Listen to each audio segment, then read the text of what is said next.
Welcome to the Cubao Church of Christ Sunday School. This video presentation was created for those who cannot attend church today.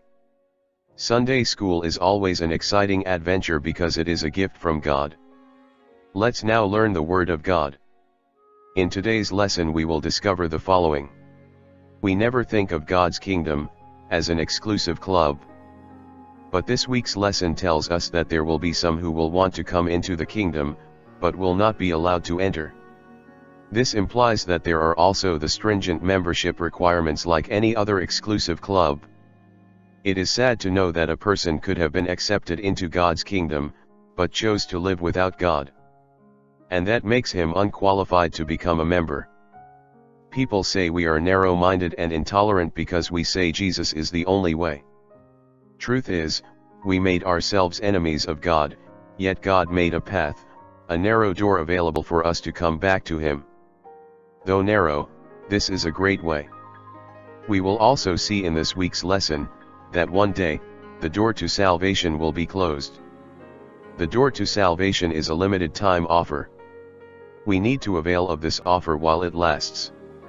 God is not narrow-minded because He only made one way, He is open-minded because He made a way for us to enjoy His goodness after what we did to His Son. If someone murdered your child, would you invite them into your home for dinner?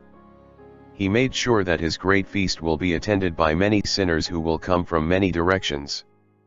His heart and kingdom must be really broad. We know that during those final weeks before Jesus was killed, He concentrated on His mission. He tried to reach as many places as possible, with the intent of saving as much souls as possible. Our first verse says, "Then Jesus went through the towns and villages, teaching as He made His way to Jerusalem." As Jesus made His final trip to Jerusalem, He continued to do His Father's will. Jesus was a traveling preacher journeying towards Jerusalem. He was busy doing His Father's business, and whatever villages He came to, He gave them a sermon or two.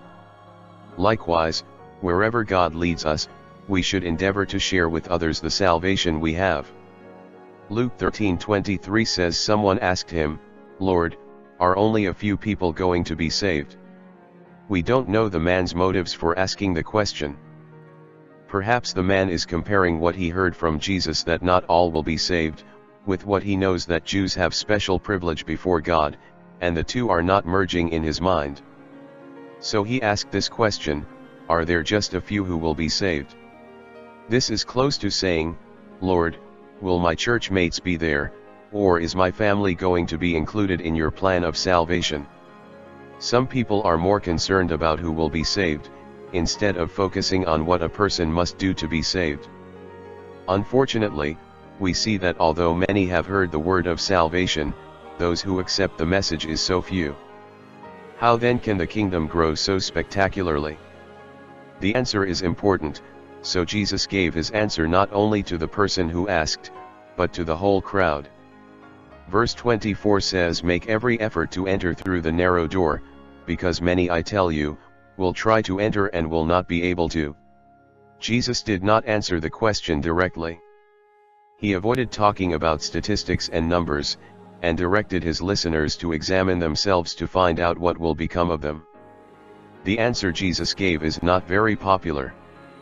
He said, "Make every effort to enter through the narrow door." Jesus shows that it is not about how many will be saved, but whether people will respond to Christ's message by entering the narrow door. Jesus suggests that there is often a struggle in entering the door of salvation. This narrow way does not mean that the way of salvation is complicated. It means that men must get salvation, God's way. Jesus knew that there are many wide doors that were more appealing to people. People look for wide doors, but find a door that does not conform to God's word. Jesus went on to say, "Many, I tell you, will try to enter and will not be able to. They seek, but they do not make every effort, so they will not be able to enter in the kingdom of God, through salvation." Verse 25 says, "Once the owner of the house gets up and closes the door, you will stand outside knocking and pleading, 'Sir, open the door for us.'" To illustrate the need for men to enter into the kingdom of God through the narrow gate, Jesus says that the owner of the house, will one day close the door to his home. Once the door is closed, people will come begging to get in, crying, "Sir, open the door for us." While we are alive, we have the opportunity to change, to repent, and to enter into the kingdom of God. When we die, that door will close. Imagine you were poisoned. Now there is an antidote which can save your life. If you wait to take the antidote until after you die, will it save you? No, because you are already dead. The antidote won't save you after you die. It is the same with the outcasts. They found the door, but never walked through it while it was open. The number of those who will be saved has no limit. The time to decide, though, is limited. Second part of verse 25 says, "But he will answer, I don't know you or where you come from." The fact that those who have been locked out, call out pleading, indicates that they now want to get into the master's house, seriously. But it is too late, because the master declares that he doesn't know them. The owner of the house is Jesus, and in that day when he delivers the kingdom to God, there will be those seeking to get into the kingdom, but won't be allowed to enter, because Jesus won't recognize them as his own. Verse 26 says, "Then you will say, we ate and drank with you, and you taught in our street." At this point, Jesus makes it clear that he is the master of the house, for he now refers to his ministry. The Lord's denial surprises those knocking on the door. They thought that since they had meals with Jesus, and even listened to his teaching in the streets, they had a right to get into the kingdom. Yes, Jesus did socialize with the scribes and Pharisees, and even visited the homes of those despised by these leaders. But we see these people as name-droppers trying to crash a party. They may have met the host once, or worked in the building next door, but they don't have any real relationship themselves. They try to create a bogus relationship. It takes much more than merely being in Jesus' presence to know him as Lord and Savior. It is not enough to hear Jesus' teachings, we must put his teachings into practice. Verse 27 says, "But he will reply, I don't know you or where you come from. Away from me, all you evildoers." After hearing the pleas from those who have been locked out, Jesus said that the master of the house will repeat that he doesn't know them, nor does he know where they come from. Then he will tell them to depart from me, all you evildoers. Evildoers are those who try to be saved on some basis other than the death and resurrection of the Lord Jesus. When we try to save ourselves, or say we don't have to be saved, we make a mockery of his sacrifice for our sins. Others will even use their personal connections to get to heaven. Access to the kingdom of God is not granted on the basis of ancestral kinship or church membership.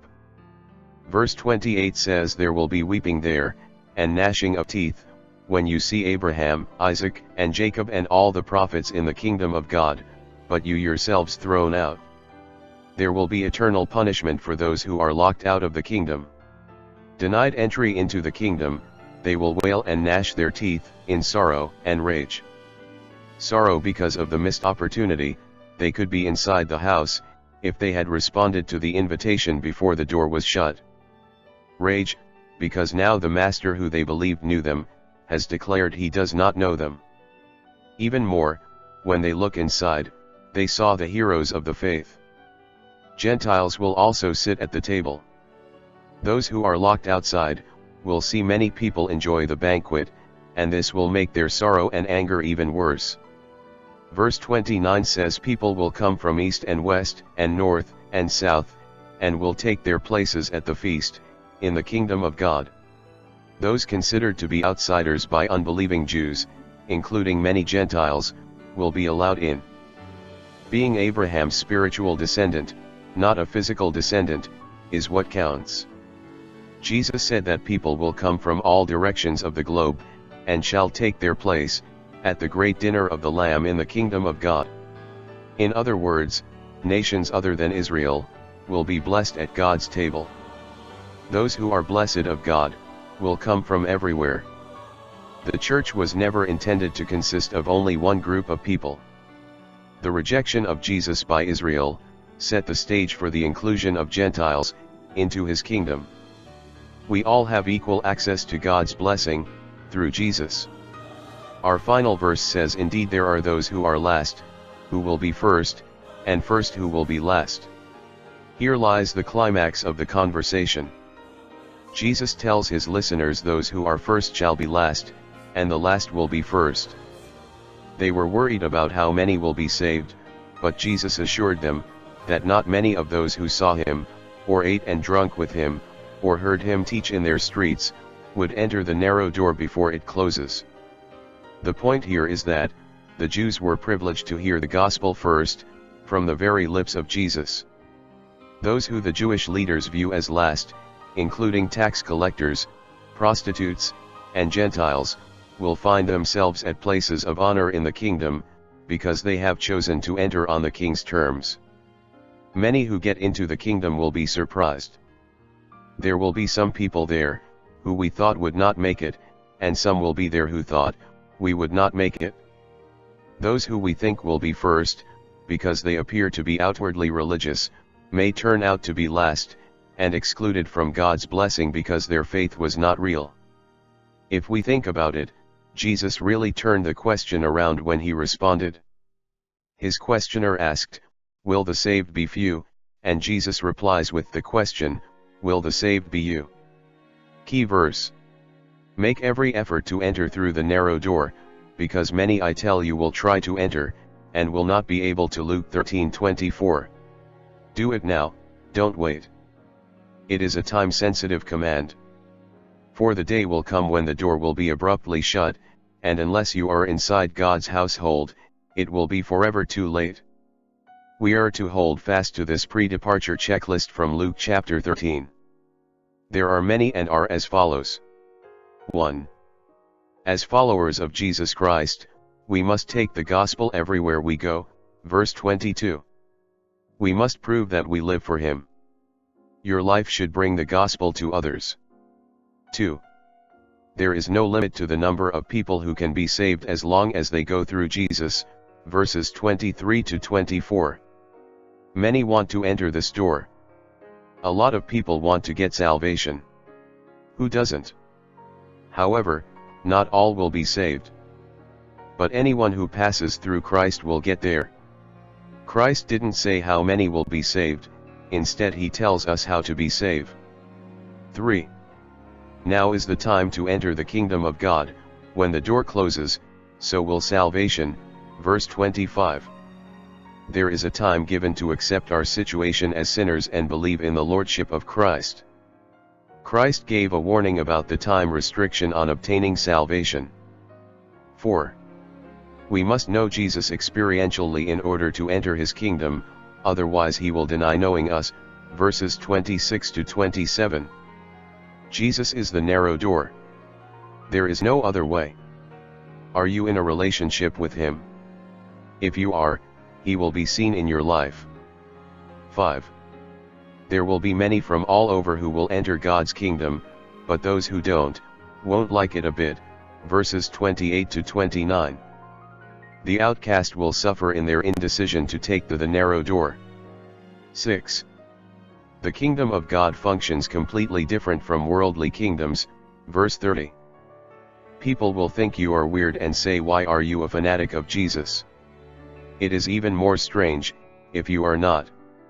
To trade this life for what is up ahead, it is indeed crazy why we don't take him seriously. Thought to remember.